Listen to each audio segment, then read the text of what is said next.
வணக்கம் நண்பர்களே, நம்ம சேனல்ல தமிழ் சமையல் மதுரையில கொத்தமல்லி ரைஸ் எப்படி பண்ணலாம் பத்தி தான் பார்க்க போறோம். நம்ம சேனலுக்கு நீங்க புதுசுனா ஃபர்ஸ்ட் சப்ஸ்கிரைப் பண்ணுங்க. இந்த வீடியோவை முழுசா ஸ்கிப் பண்ணாம பாருங்க. தேவையான பொருள் கொத்தமல்லி, ஒரு துண்டு இஞ்சி, தேங்காய் உங்களுக்கு தேவைன்னா நீங்க ஆட் பண்ணிக்கலாம். தேங்காய் வேண்டாம்னா நீங்க அதை ஸ்கிப் பண்ணிக்கலாம். கருவேப்பிலை, காரத்துக்கு தேவையான பச்சை மிளகாய், ஒரு கப் ரைஸ், ஒரு மிக்ஸி ஜாரில் நம்ம கொத்தமல்லியை போட்டுக்கொண்டிருந்த மிக்ஸி ஜாரில், ஒரு பச்சை மிளகாய், தேங்காய், ஒரு பிஞ்சு இஞ்சி. காரம் நிறைய வேணால் நீங்கள் 2 பச்சை மிளகாய் ஆட் பண்ணிக்கலாம். நான் காரம் கம்மியாக சாப்பிட்றதுனால நான் ஒரு பச்சை மிளகாய் போட்டிருக்கேன். இதை வந்து மிக்ஸி ஜாரில் அரைச்சிட்டு வரேன். இப்போ அரைச்சாச்சு. இப்போ ஸ்டவ்வை ஆன் பண்ணி ஒரு பேனை வச்சுக்கணும். வச்சுட்டு கொஞ்சோண்டு நல்லெண்ணெய், 2 டீஸ்பூன் நல்லெண்ணெய் நம்ம ஊற்றிக்கலாம். நீங்கள் நல்லெண்ணெய் யூஸ் பண்ணிக்கலாம், இல்லை நெய்யினாலும் சரி தேங்காய்னாலும் சரி யூஸ் பண்ணிக்கலாம். நான் 2 ஸ்பூன் நல்லெண்ணெய் ஊற்றுறேன்.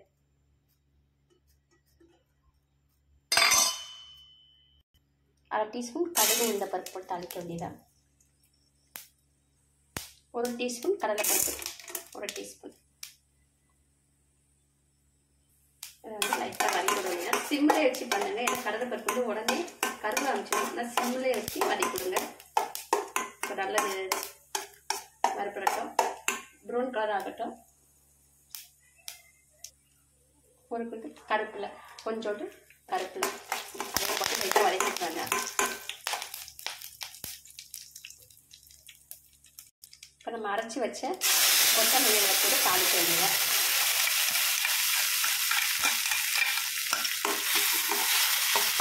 இப்போ லைட்டாக கொஞ்சம் தண்ணி ஆட் பண்ணிட்டு அதை ஊற்றிக்க வேண்டியதான். இது 5 நிமிஷம் நல்லா வதங்கட்டும். பச்சை வாசனை போகுதுனாலே நல்லா வதங்கணும். நம்மளால லைட்டாக கிளறி விட்டுக்கலாம். சிம்மிலே வச்சு நல்லா கிளறி விட்டுக்கோங்க. ஒரு 5 நிமிஷம் அது நல்லா வதங்கட்டும். நான் வதங்கின அந்த பச்சை வாசனை போய் 10 நிமிஷத்தில் நம்ம போனப்போ உங்களுக்கு காமிக்கிறேன். அப்படியே வேகட்டும். சிம்மில் வச்சு வேக வைங்க. ஒரு சிட்டிகை பெருங்காயம் பொடி இந்த அளவு நம்ம போட்டுக்கலாம். போட்டு நல்லா கிளறி விட்டுக்கலாம்.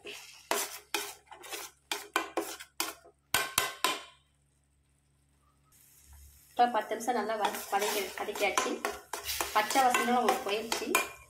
இதுலேருந்து நான் உப்பு ஆட் பண்ணேன். இதுக்கு மட்டும் தேவையான அளவு உப்பு ஆட் பண்ணிக்கோங்க. நான் சாதத்தில் உப்பு போட்டுக்கிறதுனால இதுக்கு மட்டும் தேவையான அளவு லைட்டாக ஒரு பிஞ்சு உப்பு போட்டிருக்கேன்.